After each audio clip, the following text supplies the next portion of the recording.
Okay, this is a hard question.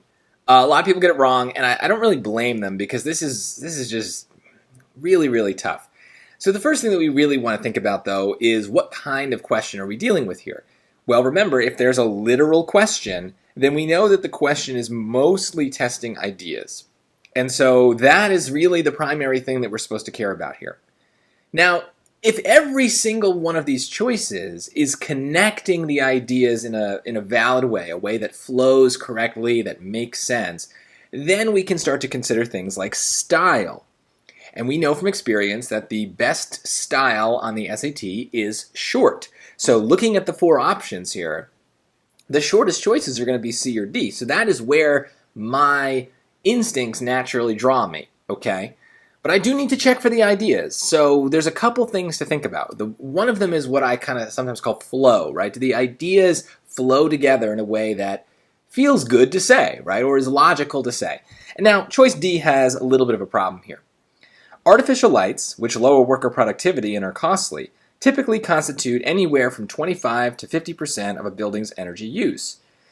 Well, there's one big issue that I don't really like with this choice. That is something that comes up a lot in these combined sentences questions, and that's this idea of like an interruption, which I've highlighted, right? So it interrupts the flow of the sentence.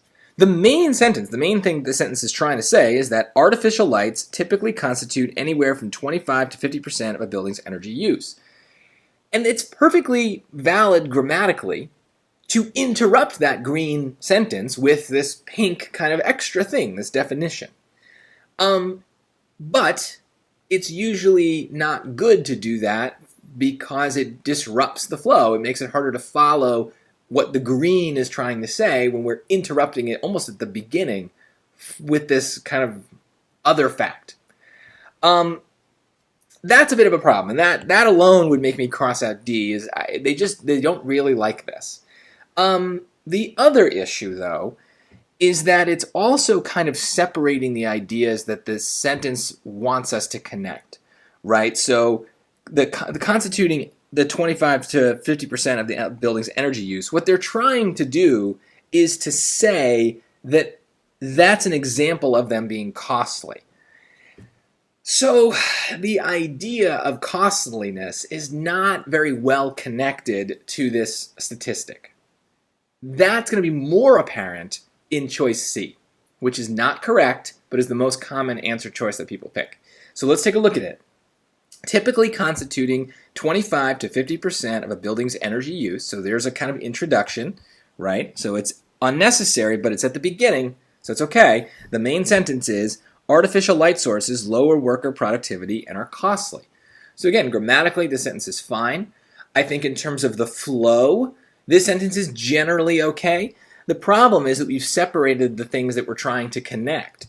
We're trying to connect the energy use to the costliness. And we've separated them. We've put costliness at the end here instead of right where it should be, which is next to this statistic about energy use. So this is a bit of a problem. Honestly, it's not enough for me to eliminate this answer choice. I would be fine with this unless there's a better choice, and there's going to be. It's not B because of the same problem that we had with D. The cost of artificial light sources, aside from lowering worker productivity, typically constitutes anywhere from 25 to 50% of a building's energy use. So again, we've interrupted the flow of the sentence with this kind of purpley extra clause here that I've highlighted. Not great. It also is doing a similar thing where the cost is not tied as tightly to the statistic as we'd like it to be. So hopefully choice A makes it really clear what I've been talking about this whole time. So let's look at that choice.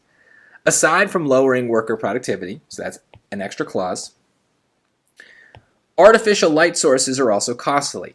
That is the main point of what they're trying to say. And notice, it's short, it's crisp, it is standing alone, the productivity thing is added on, but it is not itself like part of the main sentence. Then we add on the statistic. But because it's directly after this word costly, we have flow. We can connect the ideas in a way that the SAT wants us to. Let me read the sentence just as a whole out loud without interrupting myself. Aside from lowering worker productivity, artificial light sources are also costly, typically constituting anywhere from 25 to 50% of a building's energy use. They're trying to say, they are saying successfully, that the costliness is this statistic, 25 to 50% of the energy use. And that's why it's the answer. Hopefully that made sense. This is, I said, very hard. It's a hard question. And if you picked C, I don't blame you here. You didn't do any, it's not careless. This is a very difficult thing to kind of sort through. I would say, it's kind of messy with all my highlighting now, but I would say that this idea of interruptions is something to consider on these combined sentences questions. We want the main grammatical sentence to kind of be short, complete, uninterrupted, and even though A has a lot of extra clauses, they're attached to the main thing in a way that we still know the main thing is the main thing. And I think that that's what's happening in B and D is we are losing that. We've got these extra pieces, but they seem to be kind of floating around in the sentence, and it's unclear what the main point is. That is tough to hear. So yeah, lots of problems with this one, and on top of it all, it goes against our expectations. We would have expected C or D to be correct because they're short, but ideas are the main thing that they're testing here. So yes, sometimes we do need to consider style, and on the whole, I would say that if you were ever confused on these questions, the best guess is the shortest answer choice. However, occasionally that guess will be wrong, as proven by this one, and that's just how the SAT works. Get used to it.